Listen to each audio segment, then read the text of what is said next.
everyone, welcome to Shopna Digital. आज चाहिँ हामीले हजुरलाई एउटा PC बिल्ड गरेर देखाउन खोज्दैछौं र स्टार्टिङमा एउटा डिस्क्लेमर चाहिँ के भन्नुपर्छ भन्दाखेरि you do not have to be an engineer to do this. Any human being can basically configure a PC if you just buy individual components. तर कुनै कुराहरु चाहिँ ध्यानमा राख्नुपर्ने हुन्छ जुन चाहिँ मिस्टेकली गर्न सकिन्छ. अनि जस्तै कि हामीसँग आज भएको बोर्ड भनेको चाहिँ MSI को B360M भन्ने बोर्ड हो जुनमा चाहिँ LGA 1151 चिपसेट भन्ने हुन्छ. त्यसले चाहिँ के सिग्निफाई गर्छ भन्दाखेरि यो चिपसेटमा चाहिँ कुन चाहिँ मदरबोर्ड चाहिँ फिट गर्न मिल्छ. You cannot just buy any motherboard अनि any CPU and just put it in place. Those two have to be compatible with each other. हैन त. अब यो सुरु गर्नुभन्दा अगाडि सेटअप गर्दाखेरि ध्यान दिनुपर्ने कुराहरु भनेको स्ट्याटिक चार्जको बारेमा हो. जस्तै कि कुनै पनि कम्पोनेन्ट्सहरु ह्यान्डल गर्दाखेरि it's best not to touch individual components with your hands. त्यो चाहिँ प्रिकसनरी मेजर हो. obviously chances of ruining those components are pretty low. जे भयो नि सकेसम्म प्रिकसन अपनाउनु पर्छ. ओके सो हामीसँग लाइक कुनै पनि कम्पोनेन्ट आउँदाखेरि धेरै जस्तो यो कन्डक्टिभ ग्रिड ब्याग भन्नेमा आउँछ जसले चाहिँ बाहिरको स्ट्याटिक इलेक्ट्रिसिटीबाट चाहिँ कम्पोनेन्ट्सहरूलाई प्रोटेक्ट गर्ने काम गर्छ. र धेरै जस्तो प्रब्लम चाहिँ के हुनसक्छ भन्दाखेरि you can just take this अनि put it on top of this. Never do this. किन भन्दाखेरि यो सर्फेस कन्डक्टिभ हुन्छ र पछि पावर सप्लाई दिँदाखेरि it could ruin the whole board. So the idea is that जुन चाहिँ स्ट्याटिक इलेक्ट्रिसिटी हुन्छ हामीले सानोमा स्केलहरूलाई पछाडि कपालमा रगडेर अनि त्यसपछि पेपरहरू तान्ने गर्छौँ नि त्यो स्ट्याटिक चार्जहरू बिल्डअप भइरहेको हुन्छ तपाईँहरू हिँड्दाखेरि अथवा केही काम गर्दाखेरि. अनि भन्ने चाहिँ के गरिन्छ भन्दाखेरि कुनै पनि कम्पोनेन्टलाई चाहिँ त्यो स्ट्याटिक चार्जले फरक पार्न सक्छ. It's like zapping a person with your electricity movie कुनै पनि सुपर हिरो मुभी कुनै पनि सुपर हिरो होइन. तर त्यो चार्जलाई डिसिपेट गर्नको लागि कुनै पनि मेटल कम्पोनेन्टलाई छुँदा हुन्छ अथवा यो स्ट्याटिक पेपरलाई if you just touch it that charge will go away. अनि even though you kind of make the mistake कम्पोनेन्ट्सहरू बिग्रिने चान्सेस अति नै कम हुन्छ. But it's prevention is better than cure right. Okay so getting to the aspect of actually configuring a PC. अब चाहिँ processor कसरी हाल्ने र त्यसको लाइक हामीले ध्यान दिनुपर्ने कुराहरू के हो बारेमा चाहिँ भन्न गइरहेको छु. हामीसँग आज भएको प्रोसेसर चाहिँ इट्स i5 9400F अनि यसलाई कुनै पनि मदरबोर्डमा प्लेस गर्दाखेरि चाहिँ you will find a certain thing here. It's this black component which kind of is use to protect भित्रको पार्ट्स जुनमा चाहिँ प्रोसेसर इन्स्टल गर्नु गइन्छ.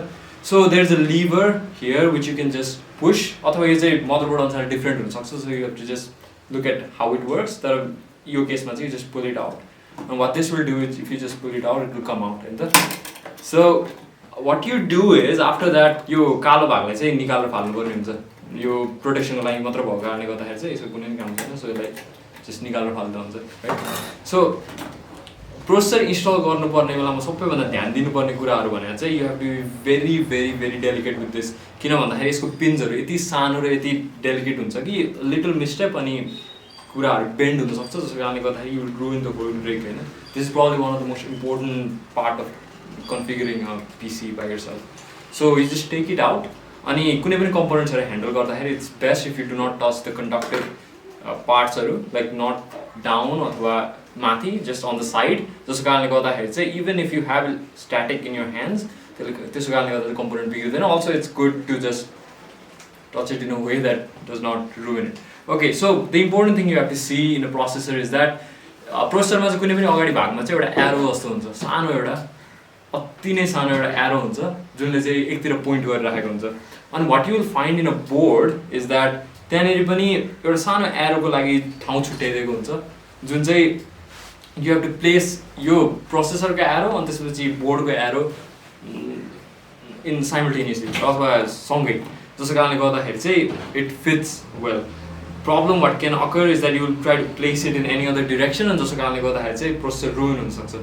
So you just place it. अनि अरू ग्रुप्सहरू कता कता छ just it's very simple. You don't have to force it or anything. Just processor राख्ने and then just as it was you just put it back together. You push the lever down and that's how you install a processor within a motherboard.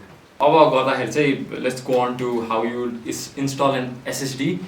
SSD हरू धेरै टाइपको हुन्छ. कुनै चाहिँ normal SSD हुन्छ this is what is called an NVMe SSD जुन चाहिँ बोर्डमै mounted हुन्छ धेरै जस्तो केसमा. This is most common आजकल because most of the time NVMe SSD is faster compared to other SSDs. अनि it also depends on the brand and which brand you buy.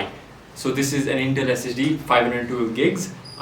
So installing an SSD is pretty straightforward. It's like the सानोमा हामीले के अरे कार्डिज हालेर game खेल्थ्यौँ नि त्यस्तै खालको हुन्छ होइन. It's like installing RAM right. So मदरबोर्डमा चाहिँ यहाँ एउटा स्पेसिफिक ठाउँ हुन्छ जसमा चाहिँ एसएसडीको लागि मात्र भनेर बनाइएको हुन्छ. Okay so what you do is you just place it inside. अनि जब एसएसडीलाई प्लेस गरेर निकालिन्छ it comes up like this right.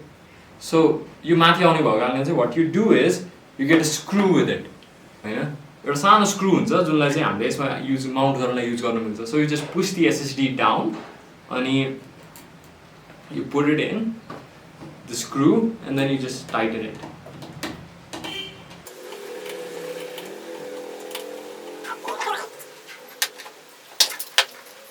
It's always good to have a screwdriver set handy in case different types of screw are bhayo. Okay.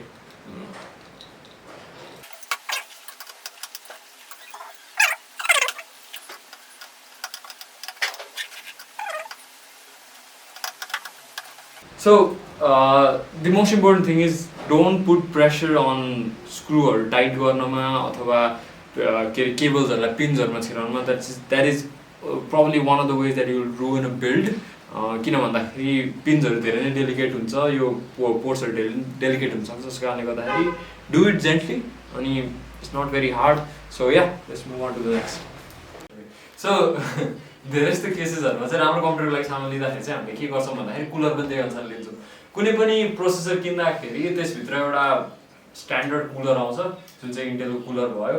यसले खासै effectiveness अथवा cooling effectiveness नदिएको कारणले गर्दाखेरि चाहिँ हामीले अलिकति एक्स्ट्रा खालको अलिकति पैसा खर्च गरेर अर्को खालको कुलिङ सिस्टम लिनुपर्ने हुन्छ. न कुलिङ सिस्टम फ्यान बेस्ड पनि हुनसक्छ अथवा लिक्विड बेस्ड हुनसक्छ जुन चाहिँ पपुलर छ but also it is very very expensive. So if you want to stay in budget what we do is we take fan CPU नि तर अलिकति राम्रो खालको जुन चाहिँ you can take one of Corsair अथवा कुलर मास्टर जुनसुकै लिए पनि इट्स डिपेन्डेन्ट अपन प्राइस र भ्याल्यु भने जस्तो. कुनैमा दुईवटा फ्यान हुन्छ कुनैमा एउटा फ्यान हुन्छ. यो चाहिँ कुलर मास्टर हाइब्रिड 212 भर्जन भन्ने हो. अल्सो नर्मल फ्यान र यसमा डिफ्रेन्स के हुन्छ भन्दाखेरि यो फ्यान चाहिँ अलिकति इन्स्टल गर्न कम्प्लिकेटेड हुनसक्छ किनभनेदेखि धेरै नट्स र स्क्रुजहरू आउँछ. अनि यो फ्यान मैले अहिले मात्रै छुट्याएको हो. हिट सिङ्क र यो सँगै आउँदाखेरि धेरै जस्तो केसमा चाहिँ यो निकाल्ने गरिन्छ. यो निकाल्दाखेरि चाहिँ यो कम्बाइन्ड भएर आएको हुन्छ र यसलाई निकाल्दाखेरि चाहिँ सजिलो के भन्दाखेरि यो माउन्ट गर्न अलिकति सजिलो बनाइन्छ. र यहाँनिर दुईवटा एउटा फ्ल्याट मेटल बार्स जस्तो हुन्छ जो छुट्टै आएको हुनसक्छ. धेरै जस्तो केसमा कम्बाइन्ड आउँदैन र यसलाई चाहिँ भित्रबाट छिराएर माउन्ट गर्नुपर्ने हुन्छ. यो दुईवटा होरिजेन्टल मेटल बारहरू चाहिँ यहाँनिर माउन्ट हुने गर्दछ जुनको लागि अलिकति फर्दर प्रोसेस चाहिन्छ. त्यसको सँगसँगै हामीसँग यसलाई माउन्ट गर्नको लागि फर्दर एउटा प्लास्टिक माउन्ट आउने गर्छ जुन चाहिँ यस्तो खालको हुन्छ. अब यसमा चाहिँ सर्टन स्क्रुजहरू दिएको हुन्छ जुन चाहिँ स्क्रुजहरू चाहिँ फोटो आउँछ होला यहाँ मास्तिरपट्टि. त्यो स्क्रुजहरूलाई चाहिँ हामीले मिलाएर हाल्नुपर्ने हुन्छ र त्यस्तै गरी एउटा प्लास्टिक कम्पोनेन्ट हुन्छ जुन चाहिँ कम्पोनेन्ट चाहिँ युज गरेर चाहिँ स्क्रुहरूलाई टाइट गर्नुपर्ने हुन्छ. न यो भन्दै गर्दाखेरि डिफ्रेन्ट फ्यान्सहरूको डिफ्रेन्ट सेट अफ प्रोसिजर्सहरू हुनसक्छ. सो यो केसमा चाहिँ it's better if you consult videos specific to installing यो फ्यान्सहरू which would be better. So या अहिलेको लागि चाहिँ this is probably going to be the part of the build that you will probably be on your own.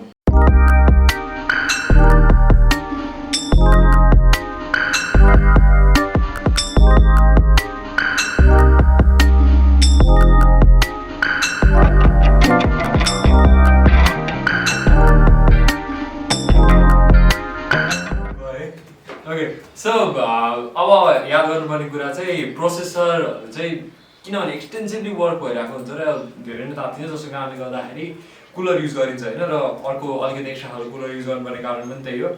र यो सँगसँगै अर्को चिज भनेको चाहिँ हामीसँग प्रोसेसरको माथि हाल्नुपर्ने एउटा थर्मल पेस्ट भन्ने पाउँछ. यो थर्मल पेस्टहरू चाहिँ it acts as a insulator जसको कारणले गर्दाखेरि चाहिँ त्यो प्रोसेसरलाई चाहिँ एउटा कुलर टेम्परेचरमा मेन्टेन गर्नलाई हेल्प हुन्छ र यो चाहिँ one of the important components किन हो भन्दाखेरि यसले चाहिँ प्रोसेसरलाई कुल राख्नलाई हेल्प गर्छ र जति प्रोसेसर कुल भयो त्यति नै धेरै पर्फर्मेन्स दिन सक्छ कुनै पनि पोइन्टमा यो चेन्ज गर्नुपर्ने टाइम चाहिँ कुन बेला हुनसक्छ भन्दाखेरि कुनै पनि पोइन्टमा चाहिँ पिसी चलाउने गर्दाखेरि यदि टेम्परेचर अति नै हाई भएर प्रोसेसरले अलिकति नराम्रो गरी एक्ट गर्न थाल्यो भनेदेखि the first thought that should come to mind is thermal paste change गर्नुपर्छ होला मेबी सो फ्यान मात्र राम्रो लिएर नै हुँदैन वी निड थर्मल पेस्ट जुन चाहिँ प्रोसेसरको ठ्याक्कै मासतिरपट्टि जान्छ र थर्मल पेस्ट जहाँ पनि जुनसुकै पसलमा पनि छुट्टै किन्दा पनि पाइन्छ र एउटा कुरा चाहिँ इम्पोर्टेन्ट याद गर्नुपर्ने के मात्र भन्दाखेरि थर्मल पेस्ट हाल्दाखेरि कहिले पनि स्मज गरेर अथवा जता त्यति नहालेको राम्रो एउटा सेन्ट्रल लोकेसनमा सानो एउटा ड्रपलेट हालेर